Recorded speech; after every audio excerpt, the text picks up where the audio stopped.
Election commission में मुल्क के मुख्तलिफ हल्कों में 16 अक्टूबर को होने वाले ज़िमनी इंतखाबात मुलतवी करने की वजारत दाखिला की दरख्वास्त पर आज समाअत होगी। आज फैसला आने का भी इम्कान जाहिर किया जा रहा है। इसी से मुतल्लिक मजीद बात करेंगे। नुमाइंदा दुनिया न्यूज़ मोहसिन इजाज हमारे साथ मौजूद हैं। मोहसिन, बताइएगा आज होने वाली समाअत से मुतल्लिक।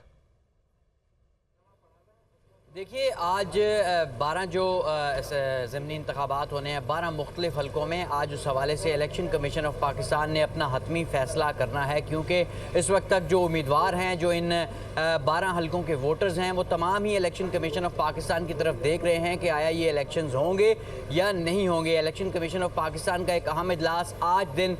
2 बजे chief election commissioner Sikandar Sultan Raja की सरबराही में होगा और इस इजलास में इलेक्शन कमीशन ऑफ पाकिस्तान जो हुकूमती दरख्वास्त है इलेक्शन 90 रोज़ के लिए मुलतवी करने की, उस पर तफसीली उस पर जो है वो गौर करेगी। इसी सिलसिले में एक इजलास गुज़िश्ता रोज़ भी हुआ जिसमें यह फ़ैसला किया गया कि मज़ीद मुशावरत की जाएगी और आज होने वाले इजलास में चीफ सेक्रेटरीज 3 सूबों के, जिनमें chief secretary Punjab, chief secretary KP और चीफ सेक्रेटरी सिंध को भी बुलाया गया है, जबकि इन तीनों सूबों के आईजीज और सेक्रेटरी दाखिला और सेक्रेटरी दिफा को भी इलेक्शन कमीशन ऑफ पाकिस्तान में जो होने वाला आज इजलास है उसमें शिरकत के लिए बुलाया गया है। ये तमाम हजरात इलेक्शन कमीशन ऑफ पाकिस्तान को इस वक्त जो ग्राउंड सिचुएशन है उस हवाले से एक तफसीली ब्रीफिंग देंगे और ये बताएंगे कि क्यों वजारत दाखिला ने इस वक्त ये लिखा है इलेक्शन कमीशन ऑफ पाकिस्तान को कि इस वक्त जो ये बाई इलेक्शंस हैं इनके लिए जो मतलूबा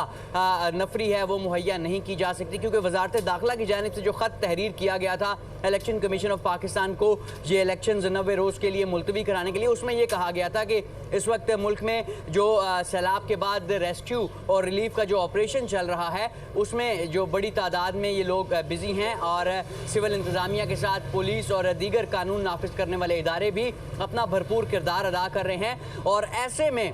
इन इंतखाबात के लिए जो मतलूबा नफरी है वो मुहैया करना खासा मुश्किल होगा और ऐसी सूरत हाल में इंतखाबात की साख पर भी सवालात उठ सकते हैं। इसी पर इलेक्शन कमीशन ऑफ पाकिस्तान ने गुज़िश्ता रोज़ तवील एक इजलास किया जिसमें तफसीली तौर पर मुशावरत हुई और आज चीफ सेक्रेटरीज को भी बुलाया गया है, इन तीनों सूबों के आईजीज को भी बुलाया गया है, इसके साथ साथ सेक्रेटरी दाखिला और सेक्रेटरी दिफा भी आज होने वाले इजलास में शरीक होंगे और जो ग्राउंड सिचुएशन है उस हवाले से मोहसिन इजाज तफसीलात से आगाह कर रहे थे।